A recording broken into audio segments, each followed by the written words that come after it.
All right, everybody. Jake here with Clackacraft. I'm gonna we just had a customer picking up his brand new power drifter, Magnum power drifter here. Last minute they do a lot. They come in here and we start showing us some other goodies. We talked to them on the phone, and they decided to go with one of these polyurethane jet foots. This is the yellow one. It's kind of obviously bright and yellow. They have some different color ones out there, but factory jet foot right here. The reason a person might want to buy this, definitely more impact resistant. On a scale of 1 to 100, your door seal in your car being maybe the softest, like a 10%, and a bowling ball being the hardest polyurethane, this is probably on a level about 70 to 80% as far as hardness, and it obviously has some flexibility to it too. Some, pretty hardcore steel here on these grates too, I've heard. So AR steel basically. So I'm gonna show you real quickly how to put this guy on. It's not a hard deal to do. Can be a little tough around the backside here. So again, I always preach it on my videos. First thing some of the guys shop want to do is they'll go grab this impact. You got to be careful with these because these are studs that are in here. So basically, the best thing you do if you're nervous about doing that is to go ahead and just use an open end wrench like this, which takes a little longer. But again, doing it with hand tools, you're going to feel if you're doing something goofy. These shouldn't be overly tight. They're a nylock, which means they have kind of a plastic insert here, which keeps them tight on that. I can go through I like to go through by hand first and make sure I broke these loose, so I'm not hammering an impact on here and maybe taking that stud or stripping the bolt. With an impact, you can easily strip something really quick. So it's best just to go through here and pop all these loose. Now I know I got them loose. So the ones I can get at with this, now that I got them loose, I'm just kind of gently, the thing's not hammering away like an impact will do. So I know they're coming off. I'm gonna go ahead and see I got them there. Coming around the mountain here. Still got some bolts holding it on, so I don't have to worry about it falling apart. This one I can usually get to pretty good. Got it off. This one's gonna take an old opener and wrench here. I can't even get a ratcheting opener and wrench in there because it's just really tight.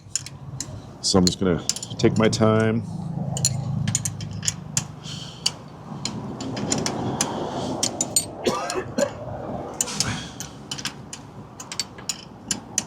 Old-fashioned way here, just get this guy loosened up. Being a nylock, it's not going to you got to just kind of work it back because it does grip onto the stud. So I know I got loose right there.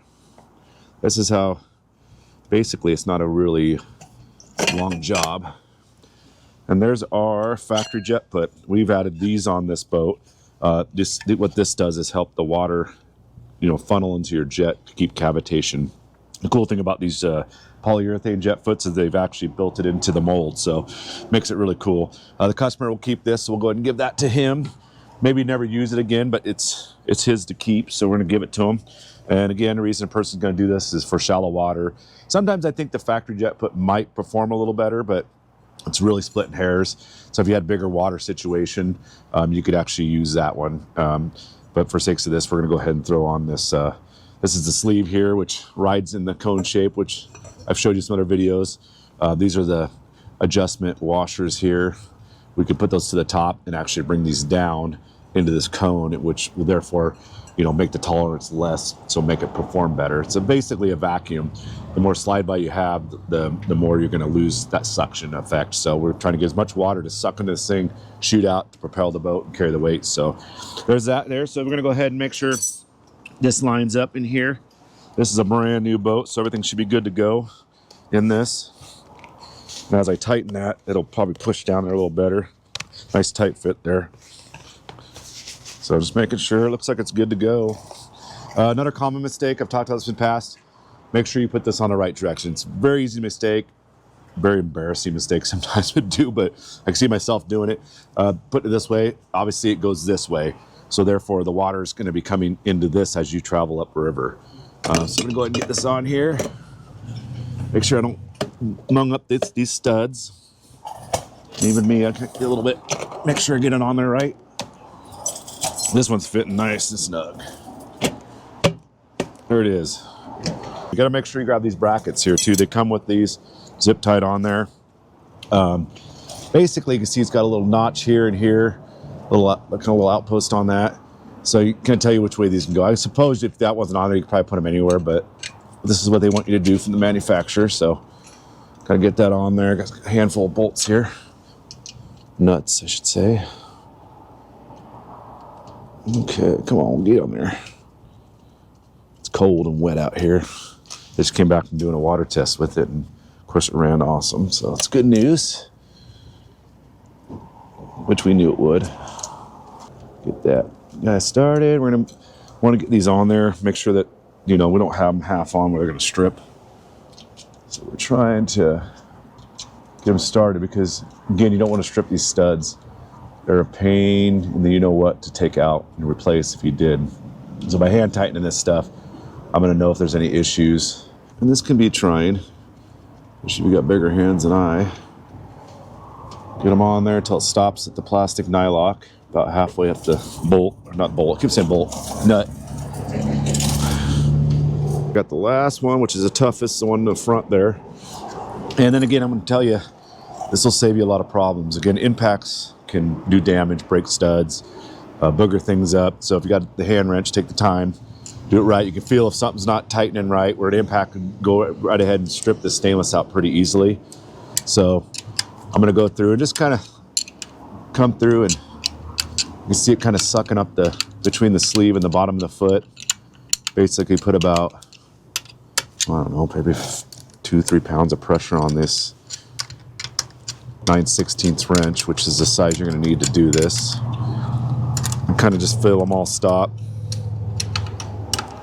I guess you could do a cross pattern, but it's not like a wheel. I think that doesn't really matter per se.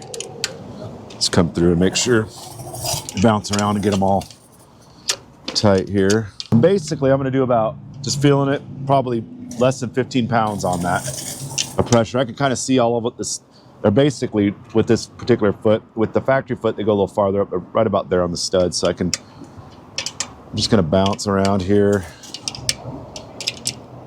I like the way that feels. And you can sure check these after your first use too, if you're concerned about it, but they really shouldn't move at all.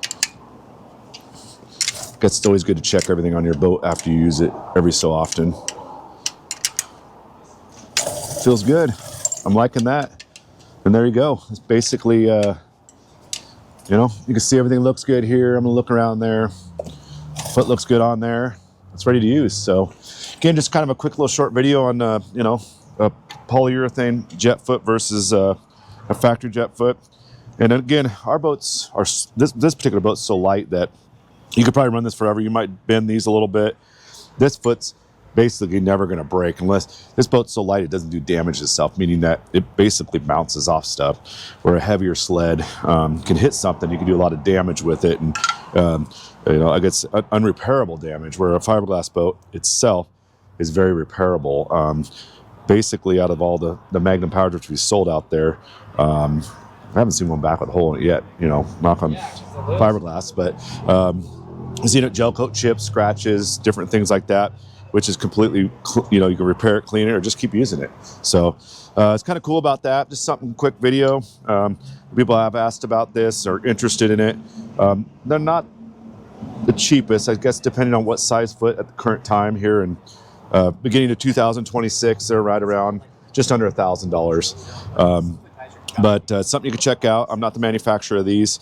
We can get them for you. You can also talk to, I think it's Woolridge Boats out of Washington, has them for bigger, larger sleds. They sell them. This is a medium jet foot here. You're welcome to call those guys. They're great guys too, or check in with us and see if we can get you something. Again, thanks for watching the videos. If you guys have any suggestions out there on stuff or something I did wrong, let me know. So I'd love to show you guys the videos. And again, thanks for watching Clackacraft's YouTube. Again, Jake with Clackacraft. If you like it, hit like and subscribe. And again, share any thoughts you guys might have. Thanks for watching.